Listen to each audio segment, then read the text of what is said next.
হাসি খুশি একটি সুখী ফ্যামিলি বসবাস করত ইংল্যান্ডের লিভারপুলে। হঠাৎই একদিন পুলিশ এসে নকুলকে মার্ডার কেসে ধরে নিয়ে যায়। বিনা অপরাধে শাস্তি হয় তার। স্ত্রী সাবি এই বিচ্ছেদ কিছুতেই মেনে নিতে পারতেছিল না। সে প্ল্যান করে তার স্বামীকে এই জেল থেকে যে করেই হোক পালাতে সাহায্য করবে। চারিদিকে ছিল হাই সিকিউরিটি, তার উপরে 24 ঘন্টাতে রয়েছে কঠিন নজরদারি। বন্ধুরা, কি মনে হয় শেষ পর্যন্ত কি নকুল পালাতে পেরেছিল এই জেল থেকে, নাকি ছাবির স্বপ্নগুলো একেবারেই ধূলিসাৎ হয়ে গিয়েছিল? এটা জানতে হলে পুরো ভিডিওটি দেখতে হবে মনোযোগ দিয়ে। তো বন্ধুরা, রেডি তো অন্যরকম একটি মুভি দেখার জন্য? চলুন বকবক না করে শুরু করে দেই আজকের এক্সপ্লেনেশন। অন্ধকারে ফাঁকা রাস্তাতে সাবি নামের একজন মেয়ে দ্রুত গতিতে গাড়ি চালাচ্ছিল। দেখে বোঝা যাচ্ছিল সাবি কোনো ক্রাইম করে পালাচ্ছে। চলতে চলতে একটি ব্রিজের উপর গিয়ে গাড়ি থামায়। গাড়ির ভেতর থেকে একজনের লাশ টেনে হেঁচড়ে বের করে আনে। লাশটি ব্রিজের উপরে রেখে গাড়ি চালিয়ে দ্রুত চলে যায় সাবি সেখান থেকে। কে এই সাবি? কেনই বা লাশ এখানে রেখে চলে যাচ্ছে? এসব কিছু জানতে হলে আমাদের 5 মাস পূর্বে যেতে হবে ইংল্যান্ডের লিভারপুল। পরিবারের 3 জন সদস্য, হাজব্যান্ড নকুল, স্ত্রী সাবি এবং তাদের ছেলে আদিকে দেখানো হয়। বেশ হাসি খুশি সাবির ফ্যামিলি। সাবি তার বাবার সাথে কথা বলতেছিল। অনেক দিন থেকে দেশে যায় না তারা। নকুলের অনেক কাজের চাপ, এজন্যই যাওয়া হয় না। তবে এবার ছেলের ছুটিতে অবশ্যই দেশে আসবে তারা। এটা শুনে তার বাবা অনেক খুশি হয়। নকুল দ্রুত রেডি হচ্ছে অফিসে যাওয়ার জন্য। তার জ্যাকেটের মাঝে রক্তের দাগ দেখা যায়। এটা পরিষ্কার করতেছিল নকুল। তখনই কেউ একজন দরজায় নক করে। সাবি গিয়ে দরজাটি খোলে। লিভারপুল পুলিশ স্টেশন থেকে একদল পুলিশ এসেছে নকুলকে অ্যারেস্ট করার জন্য। নকুলের নামে অ্যারেস্ট ওয়ারেন্ট আছে। সাবি জানতে চায় কিসের অ্যারেস্ট ওয়ারেন্ট। আয়শা নামের পুলিশ ইন্সপেক্টরটি জানায় নকুলের বিরুদ্ধে মার্ডার কেসের অ্যারেস্ট ওয়ারেন্ট আছে। আর তেমন কথা না বাড়িয়ে বাড়ির ভেতরে চলে আসে সোজাসুজি। সার্চ করে নকুলকে অ্যারেস্ট করে। নকুলকে নিয়ে আসা হয় থানাতে। পরের দিন নকুলের সাথে দেখা করতে আসে সাবি। জেলের মাঝে ছিল কড়া নিরাপত্তা। অনেকগুলো ধাপ পেরিয়ে কয়েদিদের সাথে দেখা করতে হয়। অবুঝ ছেলেটি আদি বাবাকে বারবার জিজ্ঞেস করতেছিল, বাবা তুমি কবে আসবে বাড়িতে? ছেলেকে সান্ত্বনা দেওয়ার জন্য নকুল বলে, এই তো ছোট্ট একটা কাজ আছে হাতে, এটা শেষ হলেই বাড়িতে আসবো। ততদিন তুমি লক্ষ্মী ছেলের মতো মায়ের কথা শুনবে। নকুল সাবিকে আপিলের কথা জিজ্ঞেস করে। অনেক চেষ্টা করতেছে সাবি, কিন্তু কোনো কাজ হচ্ছে না। তখন নকুল তাকে বিষয়টা খুলে বলে, আমার স্পষ্ট মনে আছে বৃষ্টি হচ্ছিল বাইরে, আমি একটু দেরি করে ফেলেছিলাম, সেজন্য একটু তাড়াহুড়ো করে বেরিয়েছি। কারো সাথে ধাক্কা লাগে আমার, কিন্তু আমি তার চেহারা দেখতে পাইনি। হয়তোবা তখনই আমার কোটের রক্তের দাগ লেগেছিল। তার কোটের বাটন ল্যাপটপের ব্যাগের সাথে লেগে ছিঁড়ে গিয়েছিল। আমার এটা স্পষ্ট মনে আছে। বাটনটি হয়তো সেখানেই পড়ে আছে। যদি আমরা পার্কিং লটে সেই বাটনটি খুঁজে পাই, হয়তোবা আমরা প্রমাণ করতে পারবো আমি সেখানে একা ছিলাম না। সাবিও এই ব্যাপারে অনেক চেষ্টা করতেছে। এরপর সাবি উকিলের সাথে দেখা করে। উকিল তাকে বিস্তারিত বলে।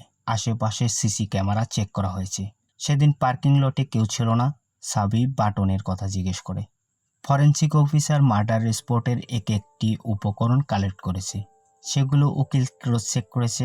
এমনকি ডগ দিয়েও খোঁজা হয়েছে। কোথাও সেই বাটন খুঁজে পাওয়া যায়নি। নকুলের কথা মতো এটা ছিল রবারি। যে মার্ডার হয়েছে তার হ্যান্ডব্যাগ এবং মোবাইল পাওয়া যাচ্ছিল না। কিন্তু প্রসিকিউশনের দাবি ব্যাগ এবং মোবাইল নকুলই চুরি করেছে। আর এগুলো বলে তো আর তাকে নির্দোষ প্রমাণ করা যাবে না। এই মার্ডারের একটি আই উইটনেসও আছে। নকুলের কলিগ সাক্ষী দিয়েছে। নকুলকে মার্ডার স্পট থেকে যেতে নিজের চোখে দেখেছে। পার্কিং লটের সিসি ক্যামেরাতে দেখা যাচ্ছে স্পষ্ট নকুলের কার। এছাড়াও নকুলের কোর্টে যে ব্লাড স্যাম্পল পাওয়া গেছে তা ভিকটিমের সাথে ম্যাচ করেছে। যিনি মার্ডার হয়েছেন তার নাম হলো স্টেফেনি। স্টেফেনি ছিল নকুলের বস। দুজনের সাথে প্রায়ই ঝগড়া লাগতো। হয়তোবা এ কারণেই নকুল তাকে মেরে দিয়েছে। এখন আর উকিলের কিছু করার নেই। সাবি তো কিছুতেই বিশ্বাস করতে পারতেছিল না তার স্বামী এরকম কাজ করবে। এ শহরে সাবি ছিল একা। সান্ত্বনা দেওয়ার মতোই কেউ ছিল না। কি করবে বুঝতে পারতেছে না সে। মাঝে মাঝে সন্তান সহ নকুলের সাথে দেখা করে। সাবির বাবা এখানে আসতে চাইলেও তার ভিসা ক্যান্সেল হয়ে গেছে। এরই মাঝে নকুল অপরাধী প্রমাণ হয় আদালতে। তার যাবজ্জীবন সাজা হয়ে যায়। জেলখানায় কিছু পুরনো কয়েদি নকুলকে কিছু ড্রাগস রাখতে বলে 2 দিনের জন্য। যেহেতু নকুলের রেকর্ড ছিল ক্লিয়ার, নকুলকে পুলিশ আর চেক করবে না। নকুল এগুলো রাখতে মানা করে দেয় তাদেরকে। এই মানা করার কারণে নকুলকে ড্রাগ সাপ্লাইয়াররা মিলে অনেক মারধর করে, হসপিটালেও ভর্তি করা হয় তাকে। তাদের বিরুদ্ধে নকুল কমপ্লেন করে। শাস্তিস্বরূপ ড্রাগ সাপ্লাইয়ারদের 1 মাসের জন্য স্যানিটারি কনফাইনমেন্টে রাখা হয়, কিন্তু 1 মাস পরে তারা ব্যাক করবে এখানে আবার। এটা নকুলের জন্য বড় থ্রেট।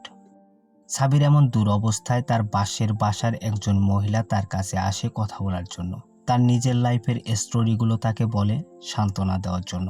অনেক স্বপ্ন ছিল তার বিদেশে সেটেল হবে, এ কারণেই একজনকে বিয়ে করে। যখন সে ফরেন কান্ট্রিতে আসে তখন দেখে তার হাজবেন্ডের পূর্বের একটি ওয়াইফ আছে। প্রথম তো সব ঠিকঠাক ছিল, পরে যখন এসব নিয়ে কথা বলে সে, তাকে প্রায়ই মারধর করত তার হাজবেন্ড। এসব সহ্য করতে না পেরে একদিন সেই লোকটিকে মেরে ফেলে। এরপর জেলও হয় তার। ফিরে আসে সাজা কাটার পর, সে এখন মুক্ত। পরের দিন নকুলের সাথে দেখা করতে আসে সাবি। তার মনে অন্য কিছু চলতেছিল, মনে মনে ভাবতেছিল এখান থেকে কিভাবে নকুলকে বের করবে সে। সিকিউরিটি ছিল অনেক হাই। একবার ভেবেই নেয় সিকিউরিটির কাছ থেকে কার্ডটি নিয়ে দরজাটি খুলবে, কিন্তু পরক্ষণে ধরা পড়তে হবে, এটা ভেবে সে অনেক ভয় পাচ্ছে। নকুলের সাথে সেদিন দেখা না করেই বেরিয়ে আসে। এভাবে নকুলকে মুক্ত করা যাবে না। বাড়িতে এসে প্রিজন ব্রেক অর্থাৎ জেল থেকে পালানোর ব্যাপারে রিসার্চ শুরু করে। এ পর্যন্ত প্রিজন থেকে কে কে পালিয়েছে, কিভাবেই বা পালালো, সব ডিটেলস কালেক্ট করে। এ ব্যাপারে অনেক বইও পড়ে সে। অনেকগুলো বই পড়ার পর মিস্টার পল নামে একজন লোকের বই তার মনে ধরে। মিস্টার পল সেখানে তার নিজের লাইফের এক্সপিরিয়েন্সগুলো তুলে ধরেছিল। এ পর্যন্ত সে 7টি জেল থেকে পালিয়েছে। ফেব্রুয়ারি 1999 এটা ছিল মিস্টার পলের প্রথম অ্যারেস্ট হওয়া। বেআইনি প্রিন্টিং অ্যান্টিক্সের জন্য তাকে গ্রেপ্তার করা হয়। 3 বছর সাজা হয় তার। মারল্যান্ড প্রিজন্টে পাঠানো হয় তাকে। প্রথম দিকে তো আমি মেনে নিয়েছিলাম, এটাই আমার জীবন, কিন্তু আমার মন সবসময় বলতো, দেখ চারিদিকে ভালো করে, তুই তো বন্দি থাকার জন্য জন্ম নিসনি। এরপর থেকে আমি ভালোভাবে চারিদিকে নজর দেওয়া শুরু করি, সবার সাথে অনেক ভালো সম্পর্ক গড়ে তুলি। ধীরে ধীরে আমি প্রথম প্ল্যানের দিকে এগোই। একটি রুটি দেয়ালের মাঝে রেখে দিয়েছিল সে কিছুদিন। এখানে কিছু কীট পতঙ্গ জন্ম নেয়। প্রতিদিনের আনা শাকসবজি নামানোর দায়িত্ব থাকে তার। শাকসবজির মাঝে কীট পতঙ্গগুলো ছড়িয়ে ছিটিয়ে দেয়। নষ্ট শাকসবজিগুলো জেলখানাতে অ্যাকসেপ্ট করে না, ফেরত পাঠানো হয়।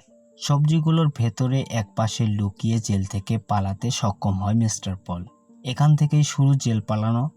মিস্টার পলের সাথে দেখা করার জন্য মরিয়া হয়ে ওঠে সাবি। বুক পাবলিশারের কাছে ফোন করে মিস্টার পলের ঠিকানা নেয়। যখন সে মিস্টার পলের বাসাতে আসে, চারিদিকে একেবারে নিশ্চুপ। আশেপাশে কেউ ছিল না। অনেক ডাকাডাকির পরও সাড়া পাচ্ছে না। দেয়াল টপকে ভেতরে যায়। একেবারে নির্জন ময়লাযুক্ত জায়গা। ভেতরে বসে মিস্টার পল তার পরবর্তী বইয়ের আর্টিকেল লিখতেছিল।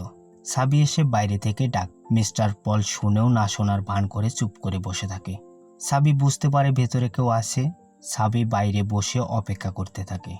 মিস্টার পল অবশ্য জানালার ফাঁক দিয়ে সবকিছুই দেখে। সাবির সাথে সে দেখা করতেও চাচ্ছিল না, কথাও বলতে চাচ্ছিল না। এভাবে রাত্রি হয়ে যায়। সাবি সেখানেই বসে আছে। সাবি ঠিক করেছে মিস্টার পলের সাথে দেখা করবেই সে। এখানে বসে থেকে থেকে কখন যে রাত্রি পার হয়ে যায় সাবি নিজেও জানে না। সকালে এসে মিস্টার পল তাকে ডেকে তোলে। মিস্টার পল তাকে ভেতরে ডেকে নিয়ে যায়। 5 মিনিট সময় দেয় সব এক্সপ্লেন করার জন্য এবং শোনার জন্য। মিস্টার পল তার অতীত স্টোরি বলা শুরু করে, যেটি তার বইতে লিখেছে সে। সাবি বলে, এগুলো আমি সব জানি। আমি এখানে এসেছি যেটা আপনি বইতে লেখেননি সেটা জানার জন্য। পল তখন বুঝতে পারে সে কোন ধরনের সাজেশন চাচ্ছে। এরপর সে তাকে বলে, পৃথিবীর এমন কোনো জেল নেই যেখান থেকে মানুষ বের হতে পারবে না, শুধুমাত্র ভালো প্ল্যানিংয়ের প্রয়োজন। আশেপাশে ছোট থেকে ছোট জিনিসপত্রের উপর ভালোভাবে নজর দিতে হবে। ভালো করে খেয়াল করে একটি সঠিক প্ল্যান তৈরি করতে হবে, তারপর প্ল্যান অনুযায়ী কাজ। ব্যাস, জেল থেকে পালানো অনেকটা সহজ। বেশিরভাগ লোক পালানোর 3 দিনের মধ্যেই ধরা পড়ে। এর কারণ হলো তারা জেল থেকে পালানোর পর আত্মীয় স্বজন, স্ত্রী, মা বোনের সাথে যোগাযোগ করে বা দেখা করতে চায়। এটাই তাদের সবচেয়ে বড় ভুল।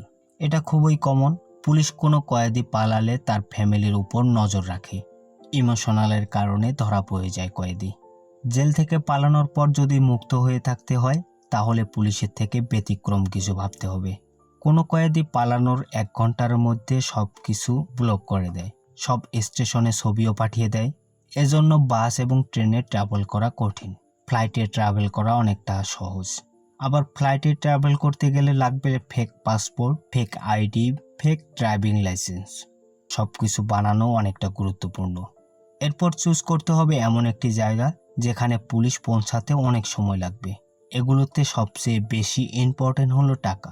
অনেক ট্রাভেলিং করতে হবে, নতুন নতুন ফোন, সিম যে কোনো সময় চেঞ্জ করতে হতে পারে। সাবি জানতে চায় লাস্ট টাইম সে কেন ধরা পড়েছে এত এক্সপিরিয়েন্স থাকার পরও। পল তাকে বলে, কে বলেছে আমি ধরা পড়েছি? আমি তো ধরা দিয়েছিলাম। আমি নিজে নিজেকে স্যারেন্ডার করেছি। সবচেয়ে গুরুত্বপূর্ণ হলো তুমি কি কারণে পালাচ্ছ, কি কারণেই বা বাইরে থাকবে। বাইরে থাকার কোনো রিজন আমার ছিল না, তাই আমি ধরা দিয়েছিলাম। যাবার আগে একটি লাস্ট কোশ্চেন করে সাবি, যদি কেউ জেল থেকে পালাতে চায় তবে এই ফেক ডকুমেন্টস কোথায় তৈরি করতে পারবে সে? সাবি মিস্টার পলকে তখনও ক্লিয়ার করে বলেনি এই প্ল্যানিংটা কার জন্য করতেছে সে। মিস্টার পল তাকে বলে হোপ স্ট্রিট, এখানে ফেক ডকুমেন্ট বানাতে পাওয়া যাবে। মিস্টার পলের পরামর্শ অনুযায়ী সে একটি সঠিক প্ল্যান তৈরি করতে থাকে। ফেক পাসপোর্ট ডকুমেন্ট তৈরির জন্য হোপ স্ট্রিটে আসে। সেখানে সাবি প্রতারক চক্রের হাতে পড়ে। দুজন লোক তার কাছে টাকা পয়সা ছিনিয়ে নিতে চাচ্ছিল। তখন মিস্টার পল সেখানে আসে এবং সাবিকে তাদের হাত থেকে বাঁচায়। পল বুঝতে পারে সাবি নিজস্ব কারোর জন্য এই প্ল্যান করতেছে। পল তাকে জিজ্ঞেস করে কার জন্য এসব করতেছ? সাবি তাকে বলে আমার হাজব্যান্ড। লয়ার বলেছে এই কেস থেকে বাঁচার কোনো স্কোপ নেই। জেলের মাঝেও নকুল নিরাপদ নয়, এছাড়া আমার কোনো অপশন নেই। অনেক রিকোয়েস্ট করে তার কাছে ফেক ডকুমেন্টগুলো সেজন্য বানিয়ে দেয়। এজন্য অবশ্য টাকাও পেমেন্ট করে সে। টাকার পরিমাণ একটু বেশি ছিল। এক্সট্রা টাকা দিয়েছে সে একটি পিস্তলের জন্য, তেমন কিছু না, নিজের সেফটির জন্য। আগামীকাল 3টায় হাওয়ার্ড স্ট্রিটে আসতে বলে মিস্টার পল। এখানে একটু ফ্ল্যাশব্যাক দেখানো হয়। নকুল এক সময় পাড়ার গুন্ডা ছিল। তার এমন পার্সোনালিটি দেখে সাবি তাকে ভালোবেসে ফেলেছিল। এরপর বিয়ে। নকুল সব কিছু ছেড়ে দিয়েছে সাবির জন্য। ইংল্যান্ডে এসে সিম্পল জীবনযাপন করতেছে তারা। প্ল্যানিং বাস্তবায়নের জন্য অনেক টাকার প্রয়োজন ছিল তার। বাসার আসবাবপত্রগুলো ধীরে ধীরে সেল করতে শুরু করে। বাসাটিও রেখে কি হবে? বাসাটিও বিক্রির জন্য বিজ্ঞাপন দেয়। পরের দিন সেম টাইমে সেম জায়গাতে অপেক্ষা করতেছিল সাবি। মিস্টার পল সেখানে আসে, কিন্তু ভিন্ন একটি বেশে। সব ফেক ডকুমেন্ট হ্যান্ডওভার করে। পিস্তলটিও তাকে দেয়, কিন্তু সে বুঝতে পারতেছিল না পিস্তল কিভাবে চালাতে হয়। সব বুঝিয়ে দেয় মিস্টার পল। মিস্টার পলের সাথে নিয়ে আসা কুকুরটিকে শুট করতে বলে। সাবি এটাতে নার্ভাস ছিল। সে কিছুতেই গুলি করতে পারতেছিল না। মিস্টার পল বলে এটা তোমার কাজ নয়, এ কাজ করতে গেলে অনেক কঠিন হতে হবে তোমাকে। বাসায় এসে জেলখানার একটি ফলোসেট তৈরি করে। পরের দিন আবারও পলের সাথে দেখা করতে যায় পার্কে। এবার মিস্টার পল অন্য একটি বেশে আসে। পল চাচ্ছিল না পুলিশ তাকে কোনো কারণে জিজ্ঞাসাবাদ করুক আবার। যাই হোক, লিভারপুল সিটির নিচে 4 কিলোমিটার জুড়ে দীর্ঘ টানেল রয়েছে। এই টানেলের মাধ্যমে পালানোর প্ল্যান করতেছিল সাবি। মিস্টার পল বলে টানেলগুলো অনেক পুরাতন, এক পার্শ্ব তো বন্ধ হয়ে গেছে, সিলও করে দেওয়া হয়েছে, সুতরাং এই প্ল্যান কাজ করবে না। রাতে আবার মিস্টার পল পিৎজা ডেলিভারির বাহানায় তার বাসায় আসে। মিস্টার পল তাকে সাহায্য করতে চাচ্ছিল, জানতে চায় নকুলের কোনো অসুখ আছে কিনা। সাবি বলে ডায়াবেটিস আছে তার। ডায়াবেটিক্সের সাথে যদি সিভিয়ার হাইপার কালেমিয়া থাকে তাহলে পেশেন্ট হাসপাতালে যেতে পারে। এটুকুই বলে চলে যায়। সাবি এই কথাটি নিয়ে ভাবতে থাকে। কোনো কারণ ছাড়া তো মিস্টার পল এমন কথা বলতে পারে না। তখন তার মনে পড়ে নকুল একদিন বলেছিল প্রতিদিন হেলথ চেক করার জন্য ডক্টর আসে। জেলখানায় আসায় হেলথ ল্যাবরেটরি গাড়ি নিয়ে একটি প্ল্যান তৈরি করে সে। গাড়ির ড্রাইভার কতক্ষণ সময় রিপোর্টগুলো দেওয়ার জন্য নেয় সবগুলো ভালোভাবে পর্যবেক্ষণ করে স্টপ ওয়াচের মাধ্যমে। এরপর সে নকুলের সাথে দেখা করতে আসে। নকুল তাকে বলে 3 দিনের মধ্যে ড্রাগস ডিলাররা আবার জেলখানাতে আসতেছে। জেলখানার গার্ড দিয়ে তাকে মেসেজ দিয়েছে যদি সে কমপ্লেন উঠিয়ে না নেয় তাকে মেরে ফেলবে। সাবি তাকে অনুরোধ করে কমপ্লেন উঠিয়ে নেওয়ার জন্য, কিন্তু নকুল এটিতে একমত হয় না। হাতে মাত্র 3 দিন সময়। এর মাঝেই নকুলকে যে করে হোক বের করতে হবে। 3 দিনের প্রথম দিন আজ। হেলথ ল্যাবরেটরি ড্রাইভার যখন রিপোর্ট নিয়ে ভিতরে যায়, সাবি গাড়ি থেকে নেমে এসে ল্যাবরেটরির গাড়ির ভেতরে প্রবেশ করে। নকুলের হেলথ রিপোর্টটা খুঁজে বের করে তার কিছু ছবি উঠিয়ে নেয় সে। আবার নির্দিষ্ট টাইমের মধ্যে বেরিয়ে আসে। এদিকে বাড়িও বিক্রি হচ্ছে না। এসব প্ল্যান বাস্তবায়নের জন্য অনেক টাকার প্রয়োজন তার। প্রথম যেখানে পাসপোর্ট তৈরি করার জন্য এসেছিল সাবি, এখানে আসে আবার পিস্তলের ভয় দেখিয়ে এখানকার লোকের কাছে টাকা দাবি করে। টাকা নিয়ে যখন সেখান থেকে বের হবে তখনই গোলাগুলি শুরু হয়। গোলাগুলির এক পর্যায়ে সাবির হাতে সেই লোকটি মারা যায়। অপর একটি লোক আহত হয়ে কাতরাচ্ছিল। সেই লোকটি তাকে হসপিটালে নেওয়ার অনুরোধ করতেছিল। এই অবস্থাতে সাবি তাকে হসপিটালে নেওয়ার জন্য গাড়িতে ওঠায়। তাড়াহুড়ো করে বের হতে গেলে গাড়ির পিছনের হেডলাইটটি গ্রিলের সাথে লেগে ভেঙে যায়। কিছু অংশ সেখানে আটকে থাকে। কিছু দূর যাওয়ার পর সেই লোকটিও মারা যায়। সাবি এই লোকটিকে ব্রিজের উপর রেখে চলে আসে। সিনেমার শুরুতে আমরা যেমনটি দেখেছিলাম এই সিনটি ছিল সেটি। এই মার্ডারের ইনভেস্টিগেশন করতেছিল লিভারপুল পুলিশ অফিসাররা। তারা সেই গাড়ির ভাঙা অংশটুকু খুঁজে পায়, এটি নিয়ে রিসার্চ শুরু করে। দ্বিতীয় দিন আজ সাবি একটি নতুন কার ভাড়া করে ক্যাশ টাকার মাধ্যমে 3টি টিকিটও ক্রয় করে। রেল স্টেশনে বসে থাকা একটি লোককে অনেকগুলো টাকা দেয়। হেলথ ল্যাবরেটরি রিপোর্টের মতো আরেকটি রিপোর্ট তৈরি করে, যেখানে লেখা ছিল হাই রিস্ক অফ হাইপারক্যালেমিয়া।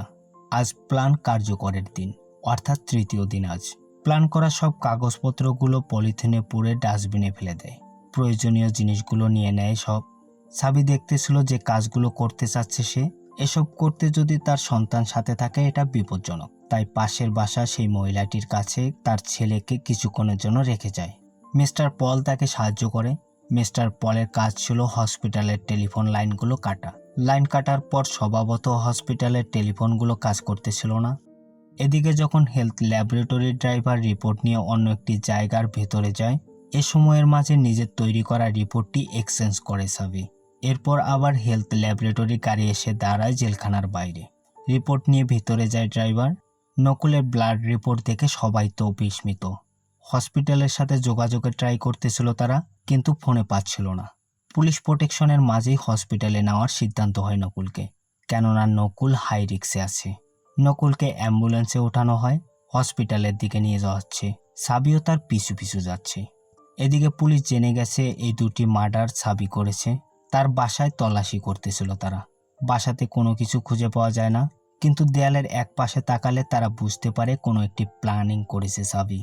এদিকে যখন নকুলকে হসপিটালে নিয়ে এসে ভর্তি করানো হয়, সাবি পিস্তল হাতে নিয়ে তার রুমে ঢোকে। এখন পর্যন্ত নকুল এই প্ল্যানিংয়ের ব্যাপারে কিছুই জানতো না। সাবি সবকিছু এক্সপ্লেন করে। নকুল রাজি হতে চাচ্ছিল না, কেননা এখান থেকে পালানো একেবারেই অসম্ভব।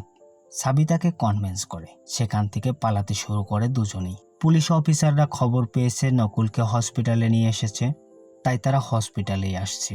নকুলের রুমে যখন তারা আসে, সেখানে বেঁধে রাখা পুলিশ সবকিছু বলে তাদের। নকুল পালিয়েছে এখান থেকে। হসপিটাল এবং আশেপাশের রাস্তাগুলো সিল করে দেওয়া হয়। নকুল এবং সাবি পুলিশ ইন্সপেক্টর আয়েশার সামনাসামনি হয়। পিস্তল ঠেকিয়ে সাবি সেখান থেকে পালাতে সক্ষম হয়। দৌড়াতে দৌড়াতে তারা রেল স্টেশনে আসে। নকুল যেরকম জ্যাকেট পরেছিল সেরকম একটি জ্যাকেট পরে কেউ ট্রেনেতে উঠেছে। এটা দেখার পর আয়েশাও মেট্রো রেলে ওঠে। যখন সে লোকটির কাঁধে হাত দেয়, এটা ছিল অন্য একটি লোক। নকুল এবং সাবি ট্রেনে ওঠেনি। দেশ ছেড়ে পালানোর আগে তার ছেলেকে নেওয়ার জন্য সেই মহিলাটির বাসায় আসে, কিন্তু সেই মহিলাটি তাকে নিয়ে চিড়িয়াখানায় ঘুরতে গিয়েছে। এদিকে পুলিশ অফিসাররা সাবির বাড়ির আশেপাশে ভালোভাবে খোঁজ করে। ডাস্টবিনে সেই ময়লাযুক্ত বক্সটি খুঁজে পায়। সব কাগজগুলো খুঁজে বের করে সাজায়। সবগুলো সাজানোর পর তারা বুঝতে পারে সাবি ম্যাচেন্ডার এয়ারপোর্ট হয়ে দেশ থেকে পালাবে। নকুল তার ছেলেকে রেখে দেশ থেকে পালাতে চাচ্ছে না, কেননা পরবর্তীতে তার ছেলেকে খুঁজে বের করবে পুলিশরা, তাদেরকে ব্ল্যাকমেল করবে এই ছেলের দ্বারাই। তখন সাবি যেন কাকে মেসেজ করে। চারিদিকে পুলিশের কড়া নজরদারি। একটু পরে মিস্টার পল আদিকে নিয়ে হাজির। মিস্টার পলের আরেকটু ফেভার লাগবে। চারিদিকে পুলিশ খুঁজতেছে তাদের। পলের গাড়িটিও আটকায় পুলিশ, চেক করে ভেতরে। ভেতরে ভালোভাবে খুঁজলে পুলিশ দেখতে পারে সবগুলো ছিল আইসক্রিমের বক্স, কিন্তু এই আইসক্রিমের ভেতরেই লুকিয়ে রেখেছিল তাদের। পুলিশ তা দেখতেই পায়নি। সাবি এবং তার ফ্যামিলি মিস্টার পলের কাছে একে একে বিদায় নেয়। দেশ ছাড়ার জন্য তারা এয়ারপোর্টে পৌঁছায়। এদিকে পুলিশ অফিসাররা এয়ারপোর্টে পৌঁছাতে 20-30 মিনিট সময় লাগবে। এয়ারপোর্টের কর্তৃপক্ষের কাছে মেসেজ ছবি পাঠিয়ে দেয়। যতক্ষণে পুলিশ অফিসাররা সেখানে গিয়ে পৌঁছায়, ততক্ষণে তারা ইমিগ্রেশন পার করে ফেলেছে। এয়ারপোর্টের কর্তৃপক্ষের কাছে জানতে চায় তাদের পাঠানো ইনফরমেশনের কোনো প্যাসেঞ্জার ফ্লাইটে জার্নি করতেছে কিনা। কর্তৃপক্ষের কর্মকর্তারা জানায় না, এমনকি আজকে আর কোনো ফ্লাইটও নেই। সবাই একেবারেই হতাশ। তাহলে তারা গেল কোথায়? সাবি এই দেশ থেকে বের হওয়ার জন্য ফ্লাইট নয়, ফেরির টিকিট করেছিল। ইচ্ছে করেই এই কাগজগুলো ডাস্টবিনে রেখে দিয়েছিল যাতে পুলিশ খুঁজে পেয়ে এয়ারপোর্টের দিকে দৌড়ায়। এই সুযোগে তারা ফেরির মাধ্যমে দেশ থেকে পালাবে। স্টেশনে যে ভিক্ষুককে টাকা দিয়েছিল নকুলের জ্যাকেট পরে ট্রেনে উঠতে বলেছিল সাবিতাকে। যতক্ষণে পুলিশ এদের প্ল্যান জানতে পেরেছে ততক্ষণে তারা এই দেশ থেকে অনেক দূরে। সাবি এবং নকুল এখন মুক্ত। লিভারপুল থেকে একটি নিরাপদ জায়গায় যায়। পুলিশ ইন্সপেক্টর আয়েশা তার একটি সঙ্গী সহ ক্রাইম সিনে আসে। তার মনে পড়ে সাবি একদিন বলেছিল কোর্টের বাটনের কথা। ইন্সপেক্টর আয়েশা সেই বাটনটি খুঁজে পায় ম্যানহোলের মাঝে। এই প্ল্যানিং এর মাঝে মিস্টার পলের হাত রয়েছে, এজন্য মিস্টার পলকে পুলিশ অ্যারেস্ট করে। এ সময় মিস্টার পল তার নতুন বইয়ের আর্টিকেল লিখতেছিল। জেল পালানোর ঘটনা তো সিনেমাতে অহরহ দেখা যায়। অনেক গল্প রয়েছে এমন পালানো যা বাস্তব জীবনের সাথে হুবহুব মিলে যায়। বিনা অপরাধে জেল হওয়ার পর সাবির প্ল্যান অনুযায়ী জেল থেকে পালায় নকুল। আপনাদের চোখে এটা কেমন? অবশ্যই মতামতটি জানাতে ভুলবেন না কিন্তু। ধন্যবাদ পুরো ভিডিওটি দেখার জন্য। দেখা হচ্ছে পরবর্তী নতুন কোনো একটি মুভির গল্প নিয়ে।